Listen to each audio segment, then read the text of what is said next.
시청자 여러분 안녕하십니까? 강상구입니다. 안녕하십니까? 임소희입니다. 신생아 특례대출이 시행된 지 3주 만에 3조 3,928억 원의 접수를 기록했다고 국토교통부가 밝혔습니다. 대상은 대출 신청일 기준 2년 내 출산한 가구이며 부부 합산 연소득 1억 3천만 원 이하 가구가 해당됩니다.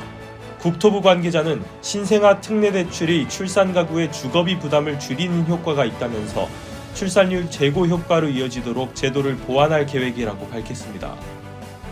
이 시각 주요 뉴스입니다. 더불어민주당이 다가오는 4월 총선에서 서울 중성동갑 출마를 준비 중인 임종석 전 대통령 비서실장에게 송파갑 지역구 출마 의사를 타진했습니다. 한편 임 전 실장 측은 출마 의사를 타진한 안규백 전략공천관리위원장이 전략공관위를 거친 것이 아니라 개인적으로 의사를 타진한 것으로 보인다고 전했습니다.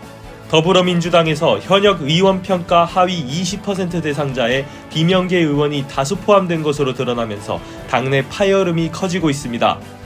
김영주 국회부의장이 하위 20% 통보에 반발하며 탈당한 데 이어 비명계 박용진, 윤영찬 의원이 20일 기자회견을 열고 하위 10% 통보 사실을 공개하며 사당화의 위기, 공천 학살이라는 표현을 써가며 불공정하다고 항의했습니다.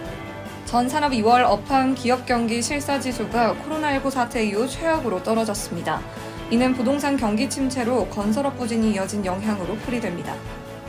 조응천 개혁신당 최고위원이 새로운 미래에서 개혁신당에 대해 제기한 이준석 사당화 비판을 두고 사당화가 조금이라도 있다면 제가 참을 수 없는 일이라며 반박했습니다. 조 최고위원은 21일 YTN 라디오 뉴스킹 박지훈입니다와의 인터뷰를 통해 이준석 개혁신당 대표에게 잘할 수 있는 것 맡겨서 선거를 치르자는 것이라며 이같이 주장했습니다.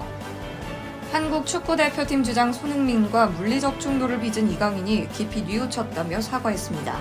이강인은 자신의 인스타그램 계정에 자신의 경솔한 행동으로 팀 전체와 축구 팬들께 큰 실망을 끼쳐드렸다며 장문의 사과문을 올렸습니다. 축구선수 황의조의 스마트폰에서 사생활 영상을 유출시켜 유포하고 협박한 혐의로 구속 수사 중이던 황의조의 친형수 이모 씨가 자신의 범행을 인정하며 재판부에 반성문을 제출했습니다. 21일 법조계에 따르면 성폭력처벌법 위반 등 혐의로 구속 기소된 이모 씨는 서울중앙지법 형사합의 31부에 자신이 형 부부의 헌신을 인정하지 않는 시동생을 혼내주고 다시 우리에게 의지하도록 만들기 위해 범행했다는 내용의 반성문을 작성해 제출한 것으로 알려졌습니다. 블라디미르 푸틴 러시아 대통령이 김정은 북한 국무위원장에게 선물한 차량은 약 1,700억 원의 설계와 제작이 들어간 러시아 최고급 자동차 아우루스인 것으로 확인됐습니다. 러시아는 푸틴 대통령이 김 위원장에게 이 차를 선물한 것은 그가 이 차를 좋아했기 때문이라고 밝혔습니다.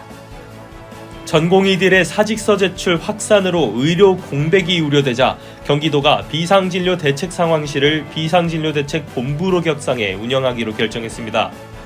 경기도에 따르면 21일 기준 도내 40개 전공의 수련병원 가운데 33개 병원 소속 전공의 1,573명이 사직서를 제출했는데 이에 대응하기 위해 경기도는 21일 오전 9시 경기도 응급의료협의체 영상회의를 열고 이 같은 결정을 내렸습니다. 가끔 어제 했던 일에 대한 후회가 오늘 일과를 방해할 정도로 강하게 들 때가 있지 않나요? 하지만 후회한다고 해서 이미 지나간 일을 바꿀 수는 없는 거죠. 오늘의 시간은 어제보다 오늘을 위해 쓰는 것이 더 값진 선택이 될 것입니다. 이 시각 주요 뉴스였습니다. 구독과 좋아요를 눌러주시면 더 좋은 뉴스로 보답하겠습니다. 지금까지 임소희, 강상구였습니다.